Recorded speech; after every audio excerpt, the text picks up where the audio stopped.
Forest ഡിപ്പാർട്ട്മെന്റുമായി ബന്ധപ്പെട്ട് നമ്മളെ സാധാരണക്കാർക്ക് ഒരിക്കലും ചിന്തിക്കാൻ പറ്റാത്ത രീതിയിൽ ഒരുപാട് അഴിമതികൾ ഈ ഫോറസ്റ്റ് ഡിപ്പാർട്ട്മെന്റിൽ നിലവിൽ നടക്കുന്നുണ്ട്. അതിലിപ്പോ ഈ വിപിൻ ചന്ദ്രൻ എന്ന് പറഞ്ഞ ഈ range officer, Palode range officer, ഇദ്ദേഹത്തിന്റെ പേരിൽ തന്നെ മുമ്പ് അച്ചൻകോവിൽ സെക്ഷനിലും വെച്ചും ഒരുപാട് അലിഗേഷൻ അവിടെ നടന്നിട്ടുണ്ട്. എന്ന് പറഞ്ഞാൽ നമ്മുടെ ഈ അച്ചൻകോവിൽ ഏരിയകളിൽ നമ്മുടെ ഈ അയ്യപ്പ ഭക്തന്മാർ, കുളിക്കാൻ പറഞ്ഞ അയ്യപ്പ ഭക്തന്മാരുണ്ട്. അവരടുത്തു നിന്നൊക്കെ ഈ പുള്ളിക്കാരെ ബലമായി കൈക്കൂലി പിടിച്ചു വാങ്ങിക്കുന്ന ദൃശ്യങ്ങളും കാര്യങ്ങളും നമ്മളതിൽ ഓൾറെഡി കിട്ടിയിട്ടുണ്ട്. അത് മാത്രമല്ല, നമ്മുടെ ഇപ്പൊ ഈ വിപിൻ ചന്ദ്രൻ എന്ന് പറഞ്ഞ പുള്ളിക്കാരെ ഈ പാലോട് റേഞ്ച് ഓഫീസറായിട്ട് ഇരിക്കുന്നത് തന്നെ ഇതിനു മുമ്പ് തൊട്ട് മുന്നേ ഇരുന്ന ഒരു റേഞ്ച് ഓഫീസർ ഉണ്ട്. അപ്പൊ പുള്ളിക്കാരൻ സുധീഷ് എന്ന് പേരുള്ള ആ പുള്ളിക്കാരന്റെ തന്നെ ഏകദേശം 1 കോടി രൂപ അടുപ്പിച്ച് ഈ റേഞ്ചിൽ പെട്ടിട്ടുണ്ട്. വിവിധ രീതിയിൽ അഴിമതിയിൽ ബന്ധപ്പെട്ട് പെട്ടിട്ടുണ്ട്. അപ്പൊ ആ കാശ് പുള്ളിക്കാരന് കിട്ടാൻ വേണ്ടിയാണ് ഈ പുള്ളിക്കാരനെ തന്നെ ഫേവർ ചെയ്ത് കൊണ്ട് ഇരുത്തിയിരിക്കുന്നത്. മനസ്സിലായില്ലേ? അത് മാത്രമല്ല, നമ്മുടെ ഈ ഫോറസ്റ്റ് ഡിപ്പാർട്ട്മെന്റിൽ തന്നെ ഈ നമ്മുടെ ഇപ്പൊ ഇത് നമ്മളിത് ഒരുപാട് പേർക്ക് കംപ്ലൈന്റ് പോയിട്ടുണ്ട്. മുകളിലോട്ട് വനം വകുപ്പിൽ ഉൾപ്പെടെ കംപ്ലൈന്റ് നമ്മൾ കൊടുത്തിട്ടുണ്ട്. ഇതുമായി ബന്ധപ്പെട്ട ഞങ്ങളുടെ ഫൈൻഡിങ്സും കാര്യങ്ങളും എല്ലാം ഞങ്ങൾ അവിടെ കൊടുത്തിട്ടുണ്ട്. ഇതുമായി ബന്ധപ്പെട്ട് കൊടുത്ത കംപ്ലൈന്റിൽ നിന്ന് ഞങ്ങൾക്ക് മനസ്സിലായെന്ന് വെച്ച് കഴിഞ്ഞാൽ ഇതിൽ ഒരു റിട്ടയർഡ് ആയിട്ടുള്ള ഒരു റേഞ്ച് ഓഫീസർ പ്ലസ് ഡിപ്പാർട്ട്മെന്റിലെ നാഗറാണി എന്നറിയപ്പെടുന്ന ഒരു പുള്ളിക്കാരി, ഇവര് രണ്ടുപേരുടെ ഒരു ട്രാപ്പിലാണ് ആ ഒരു ഡിപ്പാർട്ട്മെന്റ് തന്നെ ഇപ്പൊ കുടുങ്ങി നിൽക്കുന്നത്.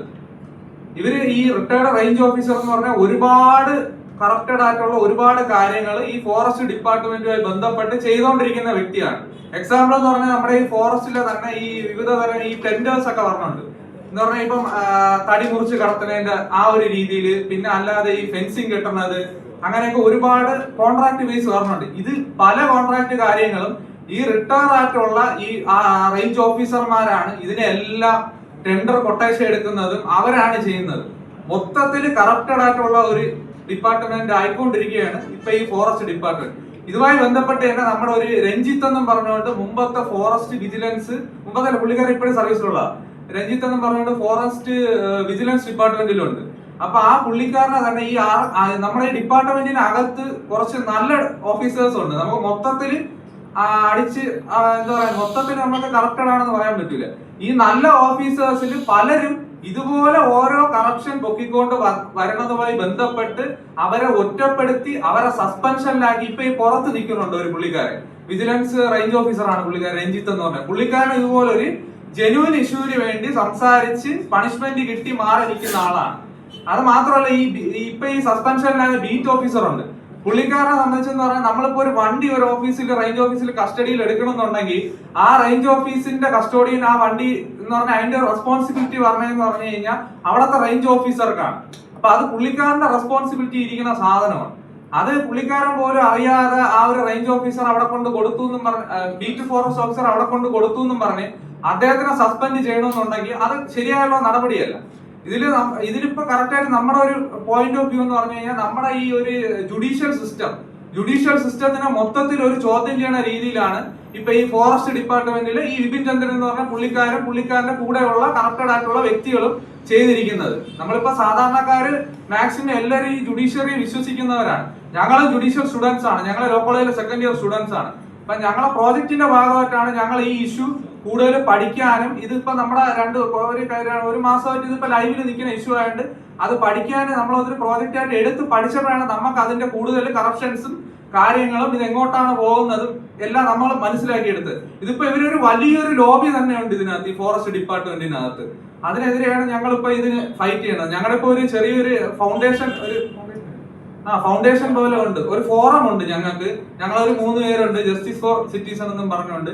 ഞങ്ങൾ ഇതുപോലുള്ള ഈ കറപ്ഷൻ ഈ കേസുകളും അതുമായി ബന്ധപ്പെട്ട കാര്യങ്ങളും ഞങ്ങൾ ഫൈൻഡിങ്സും കാര്യങ്ങളുമായിട്ട് ഞങ്ങൾ ഫ്രണ്ടിലോട്ട് പോകുന്നുണ്ട്. മൊബൈൽ നമ്പർ ആണോ? 8547 665662. ഒരു നമ്പറും കൂടെ തരാം, 730-668-5787.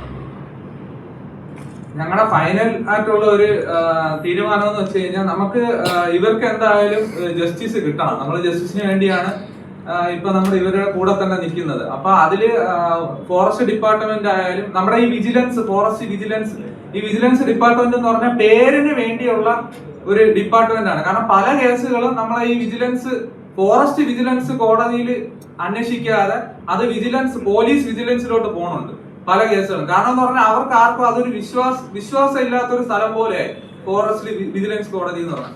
നമുക്ക് നമ്മുടെ ഒരു ലാസ്റ്റ് കൺക്ലൂഷൻ എന്ന് പറഞ്ഞു കഴിഞ്ഞാൽ ഇവർക്ക് നീതി കിട്ടണം, അതുപോലെ തന്നെ ഇതിന് എതിരെ നിൽക്കുന്നവർക്ക് അതിൻ്റെതായ തക്കതായ പണിഷ്മെന്റ് അവർക്ക് കിട്ടണം. പാലോട് റേഞ്ച് ഓഫീസറിനും പിന്നെ DFOയ്ക്കും എതിരെ നടപടി വരണമെന്നാണ് ഞങ്ങളുടെ ഒരു DFOയുടെ സസ്പെൻഷൻ ഓർഡറിൽ മജിസ്ട്രേറ്റ് വായാല നിർദ്ദേശം നൽകിയതിനെ തുടർന്നാണ് റേഞ്ച് ഓഫീസർ ബീറ്റ് ഫോറസ്റ്റ് ഓഫീസറിന്റെ അടുത്ത് മാലിന്യം വനത്തിൽ നിക്ഷേപിക്കാൻ പറഞ്ഞതാണ്. ഒരിക്കലും ഒരു മജിസ്ട്രേറ്റ് വായാല ഒരു നിർദ്ദേശം കൊടുക്കില്ല.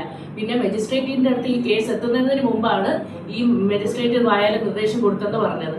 ഒരു ജുഡീഷ്യറി വരെ ഒരു മാനിപ്പുലേറ്റ് ചെയ്തുകൊണ്ടിരിക്കുകയാണ്. ഒരിക്കലും ഒരു മജിസ്ട്രേറ്റ് പറയാത്ത കാര്യങ്ങൾ വരെ പറഞ്ഞു എന്ന് പറഞ്ഞ് DFO ഓർഡർ ഇട്ടു. അപ്പൊ ഈ DFOയ്ക്കെതിരെ കുറെ FIR സെക്ഷൻസ് വരുന്നതാണ്. അപ്പൊ ഇദ്ദേഹത്തിനെതിരെ കേസെടുത്ത് വേണ്ട നടപടികൾ എടുക്കണമെന്ന് ഞങ്ങൾ അഭ്യർത്ഥിക്കുന്നു.